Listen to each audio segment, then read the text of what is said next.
नमस्कार साथियों, जैसे कि आप सभी को पता है, जो जांच के नाम पर फार्मासिस्ट भर्ती के साथ जो खेल खेला जा रहा है उसको देखते हुए बड़ा दुख हो रहा है। मैं आपको बता दूं, जब राजस्थान की गवर्नमेंट यूनिवर्सिटी जांच करने में इतनी लापरवाहियां कर रही है और पाठक साहब के द्वारा जांच का अभी तक कुछ पता नहीं चल रहा है, तो इस हिसाब से मेरे को तो यही लगता है भाई, अब इस समय सारी गुटबाजी, सारी आपसी मनमुटाव बुलाकर एक होकर लड़ने का आ गया है। और मेरा एक साथियों से यही कहना है भाई, एक शेड्यूल और एक टाइम फिक्स किया है हमने सोमवार को सभी साथी 10 बजे आरयू राजस्थान यूनिवर्सिटी के गेट पे मिले, अधिक से अधिक संख्या में। वहां से राजस्थान यूनिवर्सिटी की जांच सबमिट करवाकर हम सीधा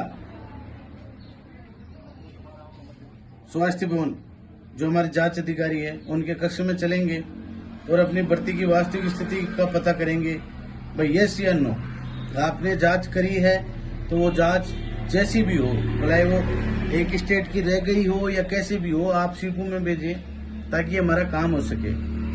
और ग्रुपों में आदि बहुत सारी जगह एक लेटर वायरल हो रहा है जिसमें सीएस साहब को चिकित्सा विभाग के द्वारा कॉन्फिडेंस में लिया गया है कि 14 तारीख तक हम फार्मा की प्रोविजनल निकाल देंगे। तो मैं उन अधिकारियों से एक ही सवाल पूछना चाहता हूं, भाई साहब 14 तारीख को आप प्रोविजनल निकालोगे, आपने क्या तैयारी कर रखी है? ना आपका कोई सीपू में कर्मचारी काम कर रहा है, ना आपने कोई जांच सबमिट करवाई है। यहाँ तक कि राजस्थान की गवर्नमेंट यूनिवर्सिटी में जो बच्चे अध्ययन रहते हैं, जैसे 190 तो आरयू के हैं, एमएलएसयू के 20 है, जयनारायण व्यास के 12 हैं, एमडीएस के 11 जने हैं। इनकी लिस्ट भेजने में आपको इतना जोर आ रहा है तो आप आउट स्टेट की जांच 3 साल में कराओगे क्या? हमें मूर्ख समझ रखा है क्या?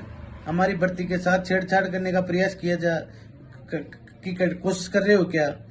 भाई साफ बात है, आचार संहिता हट चुकी है। सोमवार को वही घोड़ेर, वही मैदान है। बिना फालतू किसी के भ्रम में आने की आवश्यकता नहीं है। अपनी तैयारी पूरी रखो भैया। जयपुर आओ तो 5-7 दिन के लिए तैयार होना और अपने प्रयास खुद को करने पड़ते हैं।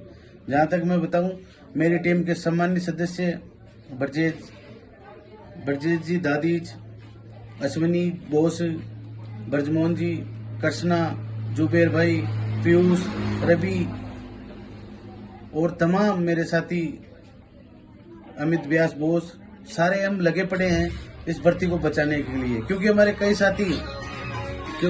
साथियों के ओवरेज होने के कगार पे आ गए हैं। हमें ओवरेज नहीं होना भैया, हमें नौकरी चाहिए और नौकरी 2024 में अगस्त तक ही चाहिए। हमने स्पष्ट में डेडलाइन दे दी है कि अगर 14 जून तक अगर हमारी प्रोविजनल नहीं आती तो फार्मासिस्टों का बड़े रूप से आंदोलन का आगाज होगा। ये स्पष्ट है, इसमें कोई दोहराई नहीं है। पहले भी टेंट गाड़ा है, वापस टेंट गाड़ेंगे, इसमें कतई भी दोहराई नहीं है। हम पागल हैं जो आचार संहिता में रोते फिर रहे हैं? हमारे घर बार नहीं है क्या? हमारे परिवार नहीं है, हमारे माँ बाप नहीं है जो आप हमारे साथ खेल खेल रहे हो और हम ऐसे बैठे हुए हैं? ऐसी कौन सी IAS RAS या कोई PhD होल्डर है या कोई इंटरनेशनल रो में भर्ती करवा रहे हो जो आपसे जांचें पूरी नहीं हो रही? तो मेरा आपसे यही कहना है साथियों, तैयार हो जाओ और